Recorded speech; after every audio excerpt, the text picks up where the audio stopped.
అందరికీ నమస్కారం. మొన్నటి రోజున వైఎస్ఆర్ కాంగ్రెస్ పార్టీ చెందిన మేనిఫెస్టోని మన ప్రియతమ నాయకులు శ్రీ వైఎస్ జగన్మోహన్ రెడ్డి గారు ప్రజలందరి ముందు కూడా తీసుకురావడం జరిగింది. మరి ఈరోజు ఒక విశ్వసనీయత, మాటలు చెప్తే మాట తప్పడు మడమ తిప్పడు అని చెప్పడమే కాదు, గత 5 సంవత్సరాల్లో చేసి చూపించారని చెప్పడానికి చాలా గర్వపడుతూ ఉన్నాం. తెలుగుదేశం పార్టీ వాళ్ళలాగా మేనిఫెస్టోని రూపొందించి ప్రజలని మోసం చేసి మళ్ళీ తిరిగి ఎన్నికలకు వెళ్ళినప్పుడు మేనిఫెస్టోనే వాళ్ళ వెబ్సైట్లోంచి మాయం చేసినటువంటి పార్టీ తెలుగుదేశం పార్టీ ఒకవైపు ఉంటే, మేనిఫెస్టోనే భగవద్గీత, మేనిఫెస్టోనే బైబిల్, మేనిఫెస్టోనే ఖురాన్ లాగా మేము భావిస్తున్నామని చెప్పడమే కాకుండా 99% హామీల్ని నెరవేర్చి ఈరోజు దేశంలోనే రాజకీయ పార్టీలకి, రాజకీయ నాయకులందరికీ కూడా ఆదర్శంగా నిలుస్తున్నటువంటి వ్యక్తి వైఎస్ జగన్మోహన్ రెడ్డి గారు. ప్రజలలో మేనిఫెస్టో అంటే ఒక కామెడీ లాగా, ఒక జోక్ లాగా అయిపోయినటువంటి పరిస్థితుల నుంచి తిరిగి మేనిఫెస్టో ఇస్తే రాజకీయ నాయకులు దాని మీద కట్టుబడి ఉంటారు అని ఒక నమ్మకాన్ని ఈరోజు కల్పిస్తున్నటువంటి వ్యక్తి మన జగన్మోహన్ రెడ్డి గారికి చెప్పడానికి కూడా చాలా సంతోషపడుతున్నాను. ఎందుకంటే చాలా మందిలో, ఎందుకంటే గతంలో మేము కూడా ఇంకా రాజకీయాలకు రాకమునుపు మేనిఫెస్టో అని చెప్పేసి ఎవరైనా ప్రకటించినప్పుడు నవ్వుకుంటే వాళ్ళం. ఇన్ఫ్యాక్ట్ మేము ప్రచారానికి వెళ్ళినప్పుడు కూడా ఊర్లలో ఆ మహిళలు కావచ్చు, లేకపోతే టౌన్లోని మహిళలు కావచ్చు, మొహం మీదనే చూసినాంలే సార్, 5 సంవత్సరాలకు ఒకసారి కనపడతారు, మళ్ళీ దాని తర్వాత ఎవరు ఏం చేయరు మాకు అని చెప్పేసి అన్న మాటలు కూడా మాకు ఇంకా చాలా స్పష్టంగా మా చెవుల్లో వినపడతాం. కానీ 2019 తర్వాత ఈరోజు మేము గడప గడప చేసినప్పుడు కానీ, ఈరోజు మేము ప్రజల్లోకి వెళ్ళినప్పుడు కానీ ఆ మాటలు అనేవి వినపడడం లేదు అంటే దానికి ముఖ్య కారణం జగన్మోహన్ రెడ్డి గారు అని చెప్పేసి ఈరోజు ఆయన చేసినటువంటి సంస్కరణలు, ఆయన తీసుకొచ్చినటువంటి మార్పు, ఆయన రాజకీయాల మీద తిరిగి ఒక విశ్వాసాన్ని ఈరోజు ప్రజల్లో కల్పించారని చెప్పడానికి ఈరోజు చాలా గర్వపడుతున్నాను. ఇది 2019 మేనిఫెస్టో మేము ధైర్యంగా తీసి చూపించి ప్రతి ఒక్కరికి కూడా మంచి పరిస్థితుల్లో మా పార్టీ ఉంది. మరి తెలుగుదేశం నాయకుల్ని ఒకటే అడుగుతున్నా, మీ యొక్క మేనిఫెస్టోని చూపించే సత్తా మీకుందా? ఆ దమ్ము మీకుందా? 2014లో చూపించినటువంటి మేనిఫెస్టోని చూపించి ఈ పనులు మేము చేసాం కాబట్టి మాకు ఓట్లు వేయండి అని అడిగే అర్హత మీకుందా అని చెప్పేసి ఈరోజు తెలుగుదేశం నాయకులను అడుగుతాం. ఈరోజు నవరత్నాలు అంటే ఈరోజు తెలియని మహిళ ఉండదు, తెలియని వ్యక్తి ఆంధ్రప్రదేశ్లో లేడని చెప్పడానికి చాలా సంతోషపడుతూ ఉన్నాం. ఈరోజు జగనన్న అమ్మఒడి పిల్లల్ని తిరిగి బడిలోకి పంపించే ప్రయత్నం ఈరోజు ఎంత సక్సెస్ అయిందో మీరు అందరూ కూడా చూస్తున్నారు. ప్రభుత్వ పాఠశాలల్లో నో అడ్మిషన్స్ అని చెప్పేసి బోర్డులు పెట్టాల్సినటువంటి పరిస్థితికి ఈరోజు గవర్నమెంట్ స్కూళ్ళని తీసుకురావడమే కాకుండా నాడు నేడులో బ్రహ్మాండంగా గవర్నమెంట్ స్కూళ్ళని తయారు చేసినటువంటి ఘనత ఈరోజు జగన్మోహన్ రెడ్డి గారు. మాయ మాటలు, మభ్యపెట్టే మాటలు, సాధ్యం కాని హామీలు, అసాధ్యమైనటువంటి మాటలు చెప్పేటువంటి వ్యక్తి కాదు అని చెప్పి మరొకసారి తన మేనిఫెస్టో ద్వారా చూపించినటువంటి వ్యక్తి మన ప్రియతమ నాయకుడు. ఈరోజు జగనన్న అమ్మఒడిని పిల్లల్ని బడికి పంపించడం నిజంగా సక్సెస్ అయింది కాబట్టి 15,000 రూపాయలు ఇచ్చేది ఇప్పుడు 17,000 రూపాయలు చేసి ప్రతి సంవత్సరం కూడా 2,000 రూపాయలు పెంచడం జరిగిందని చెప్పడానికి కూడా సంతోషపడుతున్నాను.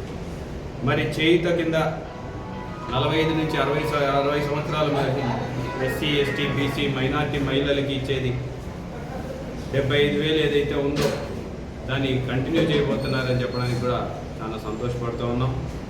మరి కాపు నేస్తం కింద కూడా మరి కాపు నేస్తాన్ని కూడా కంటిన్యూ చేస్తున్నారు. మరి గతంలో ఏదైతే ఈబీసీ నేస్తామనే హామీ చెప్పకపోయినా సరే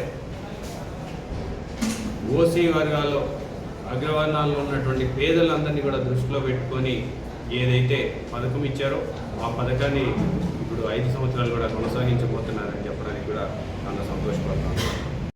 కళ్యాణ వస్తు షాదీ తోఫా స్కీమ్ కూడా 5 సంవత్సరాల పాటు కొనసాగబోతున్నాయి అని చెప్పడానికి కూడా చాలా సంతోషపడుతున్నాం. మరి అలాగే రైతన్నల కోసం ఈరోజు రైతు భరోసాని 80,000 రూపాయలు చేసి ఈరోజు ముఖ్యమంత్రి గారు రైతన్నలకందరికి కూడా అండగా నిలవబోతున్నారు.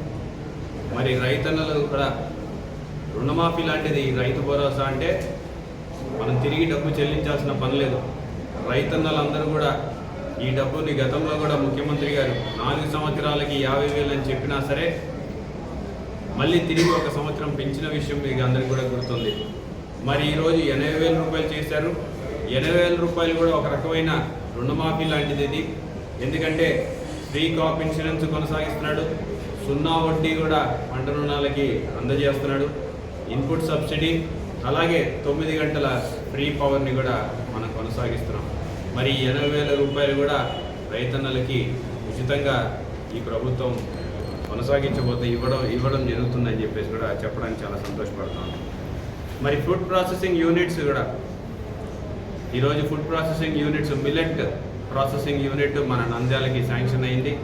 ఆ పనులు కూడా ఈసారి మనం ప్రారంభించబోతున్నాం. దాన్ని కూడా త్వరలో మన ఎలక్షన్స్ పూర్తయి కోడ్ అయిపోయిన వెంటనే మన మిల్లెట్ ప్రాసెసింగ్ యూనిట్ మన నంద్యాల నియోజకవర్గంలో ప్రారంభించబోతున్నాం అని చెప్పడానికి సంతోషపడుతున్నా. మరి అలాగే ఈ యొక్క స్కిల్ యూనివర్సిటీ ఒకటి తిరుపతిలో నెలకొల్పడమే కాకుండా 26 జిల్లాలలో స్కిల్ కాలేజెస్ని కూడా నెలకొల్పుతున్నారు. అలాగే స్కిల్ హబ్స్ అని చెప్పేసి ప్రతి నియోజకవర్గంలో కూడా ఒక స్కిల్ హబ్ మన యువతని ట్రైన్ చేయడానికి, ఎంపవర్ చేయడానికి, వాళ్ళకి ఉద్యోగ అవకాశాలని కల్పించడానికి చూపిపోతున్నాం అని చెప్పేసి యువతను దృష్టిలో పెట్టుకొని ఈరోజు ఈ పనులు చేస్తున్నాం. అలాగే ఎక్కడైతే స్కిల్ ట్రైనింగ్ పొందుతూ ఉంటారో వాళ్ళు ఆ స్కిల్ ఇన్స్టిట్యూట్లో స్కిల్ ఇన్స్టిట్యూషన్స్లో ఏదైతే పిల్లలు ట్రైనింగ్కి వెళ్ళబోతారో పెయిడ్ ఇంటర్న్షిప్ కింద 2,500 అబ్బాయిలకైతే 3,000 రూపాయలు అమ్మాయిలకైతే ఇవ్వబోతున్నారు. వాళ్ళని ఇంటర్న్షిప్ అయిపోయిన వెంటనే వాడి జాబ్ కూడా రెడీ కావడానికి సిద్ధం చేయడానికి ఈ యొక్క ప్రోగ్రామ్ని ఏర్పాటు చేశారని చెప్తారు. మరి అలాగే విశాఖపట్నంలో స్టార్టప్ హబ్, అలాగే ఇంటర్నేషనల్ వీసీ మెంటర్షిప్ సెల్ని వైజాగ్లో ఏర్పాటు చేయబోతున్నారు. ఈరోజు స్టార్టప్ హబ్ అంటే చాలామంది యువకులు ఈరోజు వాళ్ళ ఒక నైపుణ్యంతో కొత్తగా ఒక కంపెనీ పెట్టుకొని చాలామంది స్టార్టప్స్ స్టార్ట్ చేస్తూ ఉన్నారు. వాళ్ళని మెంటర్ చేయాలి అంటే వాళ్ళని గైడ్ చేయడానికి ఈ యొక్క మెంటర్షిప్ సెల్ కూడా ఏర్పాటు చేస్తూ ఉన్నారు. మరి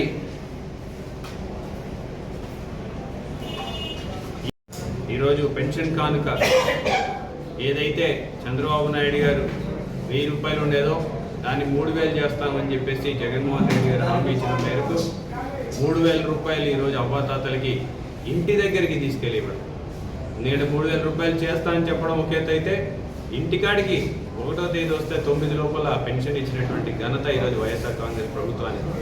మరి దాన్ని కొనసాగించడమే కాకుండా దాన్ని 3,500కి కూడా చేయబోతున్నాడు అని చెప్పేసి కూడా ఈరోజు తెలియజేసుకుంటాం.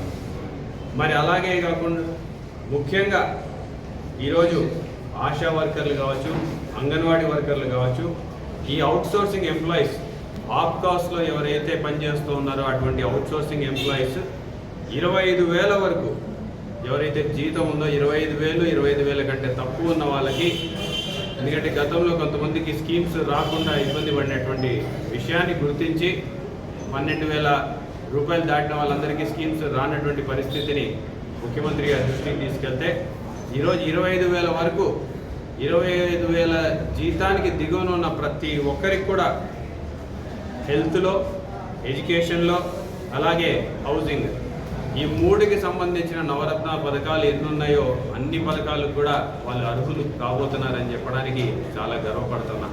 ముఖ్యంగా మన దగ్గర మున్సిపల్ ఎంప్లాయీస్ చాలామంది ఉన్నారు, శానిటేషన్ ఎంప్లాయీస్, మున్సిపల్ ఎంప్లాయీస్ వీళ్ళందరూ కూడా ఈరోజు ఈ యొక్క నవరత్నాలకి అర్హత సాధించబోతున్నారు. నవరత్నాలు అంటే ముఖ్యంగా ఇళ్ళ పట్టాలకి అర్హత వచ్చింది, వారికి మనకి ఆరోగ్యశ్రీకి అర్హత వచ్చింది, అమ్మఒడికి అర్హత వచ్చింది, విదేశీ విద్యా దీవెన వసతి దీవెన లాంటి పథకాలన్నీ కూడా ఈరోజు ఈ యొక్క అవుట్సోర్సింగ్ ఎంప్లాయీస్ అందరూ కూడా అర్హత సాధించారు.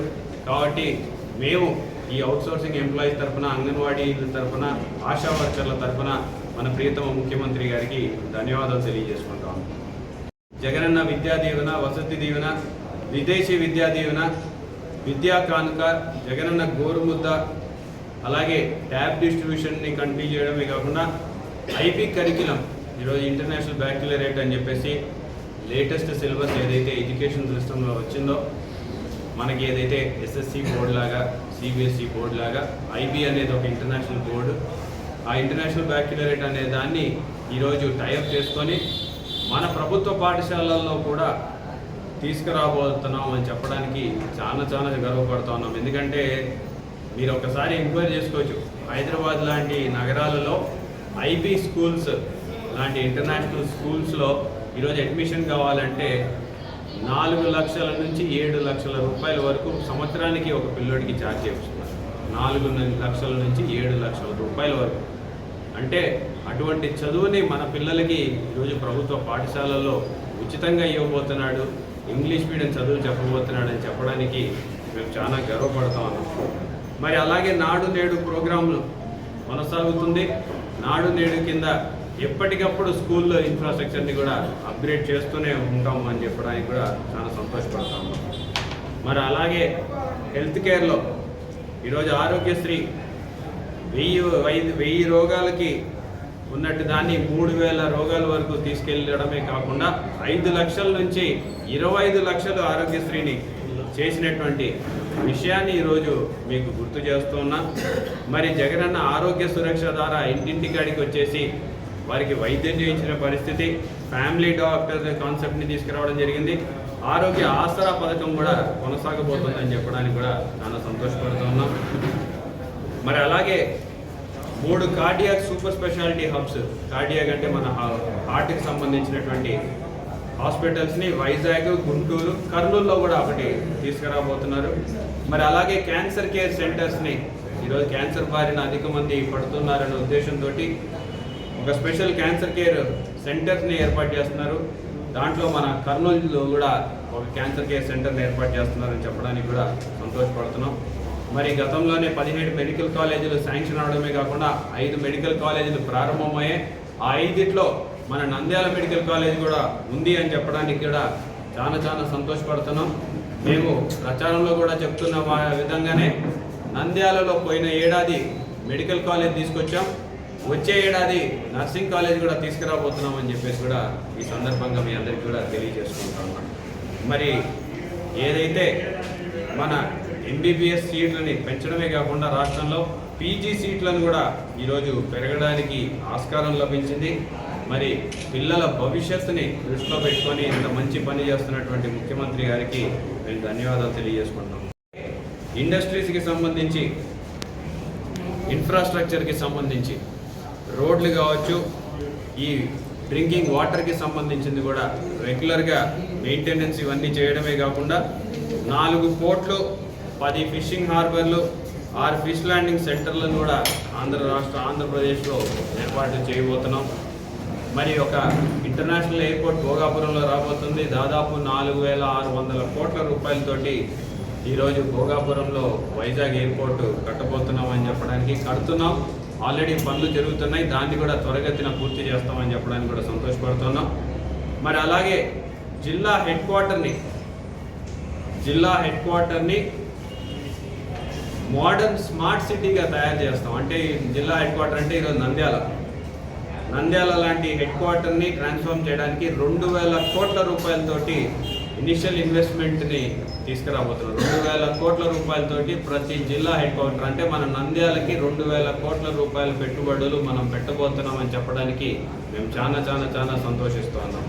2000 రూపాయలు దీంతో కొత్త రోడ్లు, డ్రైనేజీ వ్యవస్థని మార్పు చేయడం, పార్కులు, ట్రాఫిక్ మేనేజ్మెంట్ సిస్టాన్ని తర్వాత state of the art collectorate complex కూడా, ఈరోజు కలెక్టరేట్ కాంప్లెక్స్ని 100 కోట్ల రూపాయలతోటి టెండర్లు కూడా పిలవడం జరిగింది. మన ఒక ఎలక్షన్ కోడ్ పూర్తయిన మరుసటి నెలలోనే ఈ యొక్క కలెక్టరేట్ కాంప్లెక్స్ నిర్మాణం కూడా మొదలు పెట్టబోతున్నాం అని చెప్పడానికి కూడా చాలా గర్వపడుతున్నా. ప్రజలకు ఒకటే తెలియజేయదలుచుకున్నాను, ఇటువంటి కలెక్టరేట్ కాంప్లెక్స్ ఒక గవర్నమెంట్ కట్టిందని చెప్పి ఆశ్చర్యపోయేలాగా, ప్రజలందరూ కూడా ఆశ్చర్యపోయేలాగా ఈ కలెక్టరేట్ కాంప్లెక్స్ ఉండబోతుంది అని చెప్పడానికి కూడా మేము చాలా సంతోషపడుతూ ఉన్నాం. మరి అలాగే ఆటోలకి, మ్యాక్సీ క్యాబ్లకి, ట్యాక్సీలకి, టిప్పర్ కానీ లారీ డ్రైవర్లకి యాక్సిడెన్షియల్ ఇన్సూరెన్స్ని 10 లక్షల రూపాయల వరకు యాక్సిడెన్షియల్ ఇన్సూరెన్స్ని కూడా మన ప్రభుత్వం వారికి సహాయంగా ఉండబోతుందని చెప్పడానికి కూడా సంతోషపడుతున్నాం. అలాగే platform based gig workers and insurance 5 లక్షల రూపాయలు, ఏదైనా యాక్సిడెంట్ జరిగితే వాళ్ళకి 5 లక్షల రూపాయలు ఇన్సూరెన్స్ కూడా ఇవ్వడం కూడా జరుగుతుంది. మరి జగనన్న తోడు కింద 10,000 రూపాయలు ఈరోజు జగనన్న తోడు కింద ఇచ్చేవారు. మరి దీన్ని 15,000 రూపాయలు ఇవ్వడమే కాకుండా ఎవరైతే కరెక్ట్గా టైంలో తిరిగి రీపేమెంట్ చేస్తుంటారో వాళ్ళకి 1,000 రూపాయలు అదనంగా ప్రతి సంవత్సరం కూడా ఇవ్వబోతున్నాం. అంటే 20,000 రూపాయల వరకు కూడా లోన్ తీసుకునే ఆస్కారం ఈరోజు చిన్న వ్యాపారస్తులకు ఉంది అని చెప్పడానికి కూడా తెలియజేసుకుంటూ ఉన్నాం. 20,000 రూపాయలు చేయబోతున్నారని చెప్పడానికి కూడా సంతోషపడుతున్నాం. మరి అలాగే ముఖ్యంగా పేదవాళ్ళని పైకి తీసుకురావాలి, పేదవాళ్ళుగానే మిగిలిపోకూడదు, పేదవాళ్ళని మనతో పాటు సమానంగా చూడాలనే ఉద్దేశంతో ఏదైతే నవరత్నాలు అమలు చేశారో దానిని మధ్యతరగతి వాళ్ళకి, అలాగే గవర్నమెంట్ ఎంప్లాయీస్ని కూడా మనం పైకి తీసుకురావాలి. ఎందుకంటే చాలామంది గవర్నమెంట్ ఎంప్లాయీస్లో కూడా ఈరోజు ఇబ్బందికరమైన ఆర్థిక పరిస్థితుల వల్ల ఇబ్బందికరమైన పరిస్థితుల్లో ఉన్నారు. వాళ్ళకు కూడా చేదోడుగా ఉండాలి అనే ఉద్దేశంతో ఎంఐజీ లేఅవుట్లు, అంటే మిడిల్ ఇన్కమ్ గ్రూప్ లేఅవుట్లు ప్రతి ఒక్క నియోజకవర్గంలో అర్బన్ ఏరియాస్లో తయారు చేయాలని నిర్ణయించడమే కాకుండా దాంట్లో 2,000 కోట్ల రూపాయలతోటి కార్పస్ ఫండ్ కూడా ఏర్పాటు చేసి ఇనిషియల్గా స్టార్ట్ చేయబోతున్నాం అని చెప్పడానికి, దాంట్లో నంద్యాల కూడా ఇక్కడ మిడిల్ ఇన్కమ్ గ్రూప్ వాళ్ళందరికీ కూడా హౌసింగ్, ఏదైతే బయట ప్లాట్లు కొనాలంటే ఇబ్బంది పడుతున్నారో మధ్యతరగతి వాళ్ళు, మన ప్రభుత్వం చేసేటువంటి లేఅవుట్ల ద్వారా వాళ్ళందరూ కూడా ప్లాట్లు కొనడానికి వెసులుబాటు రాబోతుంది. మీరందరూ కూడా ఇబ్బంది పడకుండా ప్లాట్లు కొనుక్కునే అవకాశం మన ప్రభుత్వం కల్పించబోతుంది. కాస్ట్ బేసిస్, అంటే మనకు పడిన ఖర్చుతోనే ఈరోజు ఆ ఒక లేఅవుట్లో ప్లాట్లు మధ్యతరగతి కుటుంబాలకు ఇవ్వబోతున్నాం అని చెప్పడానికి కూడా చాలా సంతోషపడుతున్నాం. అలాగే ఎక్కడైతే గవర్నమెంట్ ఎంప్లాయీస్ ఉన్నారో వారికి హౌసింగ్ లేని వాళ్ళు, ఇల్లు లేని వాళ్ళు గవర్నమెంట్ ఎంప్లాయీస్ ఉన్నారో వాళ్ళ హౌస్ సైట్స్ని కొనుక్కోవడానికి అవకాశం ఇవ్వడమే కాకుండా దాంట్లో హౌస్ సైట్స్ ఇవ్వడంలో 60% కాస్ట్ని గవర్నమెంటే భరించబోతుంది అని చెప్పడానికి కూడా చాలా సంతోషపడుతూ ఉన్నాం. అంటే ఒక గవర్నమెంట్ ఎంప్లాయీ 40% భరిస్తే 60% డబ్బులు ప్రభుత్వమే భరించబోతుంది అని చెప్పడానికి కూడా చాలా సంతోషపడుతూ ఉన్నాం. మరి అలాగే పిల్లల చదువుల కోసం ఎన్నో అప్పులు చేస్తూ ఉంటారు. ప్రభుత్వ ఉద్యోగాలు, బ్యాంకు రుణాలు తీసుకొని ఈరోజు పిల్లల్ని చదివించి చాలా కష్టాలలో కూడా పిల్లల్ని చదివించాలనే ఉద్దేశంతో వాళ్ళు పెద్ద రుణాలు కూడా తీసుకుంటారు. 10 లక్షల రూపాయల వరకు రుణం తీసుకోవడానికి దాని మీద వచ్చేటువంటి ఇంట్రెస్ట్ అంతా కూడా ప్రభుత్వమే భరిస్తుంది అని చెప్పడానికి ఈరోజు మేము చాలా సంతోషపడుతున్నాం. ముఖ్యంగా పిల్లలు బయట అబ్రాడ్లో చదువుకునేటువంటి పిల్లల కోసం వాళ్ళ కోర్స్ కంప్లీట్ అయ్యేంత వరకు, లేకపోతే 5 సంవత్సరాల వరకు పూర్తి ఇంట్రెస్ట్ దాని మీద ఏదైతే లోన్ మీద ఇంట్రెస్ట్ వస్తుందో అదంతా కూడా ప్రభుత్వమే భరించబోతుందని చెప్పడానికి కూడా చాలా సంతోషపడుతూ ఉన్నాం. మరి ఒక మేనిఫెస్టోని 2019 మేనిఫెస్టో ఇది 2024లో మేము చేయబోతున్నామని చెప్పి మళ్ళీ మా మేనిఫెస్టోని తీసుకొని 2 మేనిఫెస్టోలను కూడా పంచగలిగే ధైర్యం ఈరోజు వైఎస్ఆర్ కాంగ్రెస్ ప్రభుత్వానికి ఉంది, వైఎస్ఆర్ కాంగ్రెస్ పార్టీ నాయకులకు ఉంది. మరి అదే దమ్ము, అదే ధైర్యం తెలుగుదేశం పార్టీ నాయకులకు ఉందా అని చెప్పేసి నేను అడుగుతా ఉన్నాను. ఇదే కాకుండా నంద్యాల వరకు కూడా ప్రత్యేకంగా మేము చెప్పేది ఏంటంటే 3 సంవత్సరాల కాలంలో కరోనా 2 సంవత్సరాలు సమయం తీసేసినా సరే గత 3 సంవత్సరాలు మాకు అవకాశం వస్తే ఆ 3 సంవత్సరాల్లో మేము చేసినటువంటి అభివృద్ధి కార్యక్రమాలకి సంబంధించిన ప్యాంప్లెట్లని మేము పంచే ధైర్యం మాకుంది. ఈరోజు తెలుగుదేశం నాయకుల్ని ప్రశ్నిస్తున్నాం.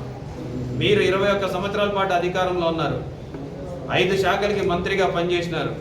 మరి 21 సంవత్సరాల పాటు అధికారంలో ఉండి 5 శాఖలకి మంత్రిగా పనిచేసి ఈ నంద్యాలకి ఏం చేసినారో చెప్పగలిగే పరిస్థితిలో మీరు ఉన్నారా అని చెప్పేసి మేము ప్రశ్నిస్తున్నాం. ఈరోజు సూటిగా 21 సంవత్సరాలలో మీరు చేసినటువంటి అభివృద్ధి ఏంది, నంద్యాల ఎటువంటి పరిస్థితి నుంచి ఏ పరిస్థితికి మీరు తీసుకొచ్చారో చెప్పగలిగే పరిస్థితిలో మీరు ఉన్నారా, మీరు చెప్పాలి అని చెప్పేసి మేము డిమాండ్ చేస్తున్నాం. ఈరోజు మేము 2019కి మేము ఎలక్షన్లో గెలవక ముందు మేము చెప్పిన హామీల్ని నెరవేర్చాం.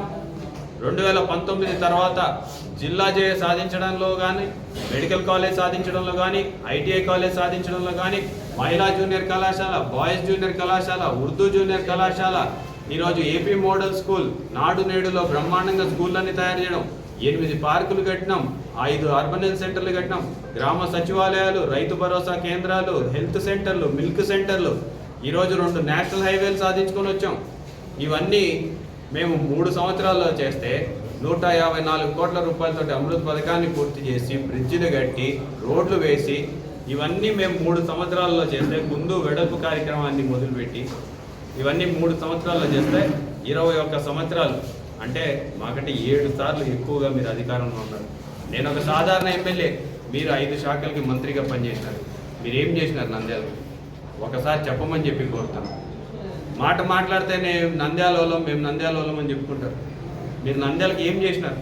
మేము చెప్తున్నాం. ఈరోజు శిల్పా సేవా సమితి పెట్టి ఈరోజు శిల్పా సూపర్ మార్కెట్, శిల్పా మహిళా బ్యాంకు, శిల్పా మినరల్ వాటర్ ప్లాంట్లు, వైఎస్ఆర్ గల్లీ దవాఖానా, బస్ షెల్టర్లు ఇవన్నీ మేము చేస్తున్నాం. వైఎస్ఆర్ కళ్యాణ మండపం నిర్మించినాం, అబుల్ కలాం ఆజాద్ షాదీఖానా నిర్మించినాం. సో ఇవన్నీ మేము చేస్తున్నాం. మీరేం చేసినారు? నంద్యాలలో పుట్టినాము అని చెప్పుకుంటున్నారు. మీరు పుట్టలేదు నంద్యాలలో, మీ అబ్బాయి కూడా పుట్టలేదు నంద్యాలలో.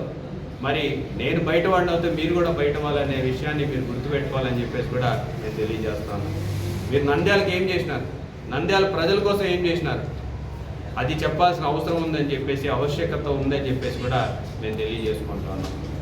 చేసిన ప్రతి ఒక్కరం కూడా గతంలో ఈ ప్రాంతానికి మనం ఏం చేశాం, ఈరోజు మన ప్రాంతానికి ఏం చేయబోతున్నాం అనేది స్పష్టంగా నంద్యాల ప్రజలకి తెలియజేయాల్సిన అవసరం ఉంది. మేము ఈరోజు ధైర్యంగా చెప్తున్నాం, వచ్చే సంవత్సరం లోపల మేము చేపట్టబోయే 5 ప్రాజెక్టులు, 1 నంద్యాలకి నర్సింగ్ కాలేజ్ తీసుకురాబోతున్నాం. 2 ఈ ఎలక్షన్ కోడ్ పూర్తయిన మరుసటి నెలనే 100 కోట్ల రూపాయలతోటి నూతన కలెక్టరేట్ భవనానికి భూమి పూజ చేయబోతున్నాం. 3 ఈ యొక్క టీటీడీ కళ్యాణ మండపాన్ని 2025లో పూర్తి చేసేసి ప్రజలకి ఏసీ కళ్యాణ మండపాన్ని ఈరోజు అందుబాటులోకి తీసుకురాబోతున్నాం.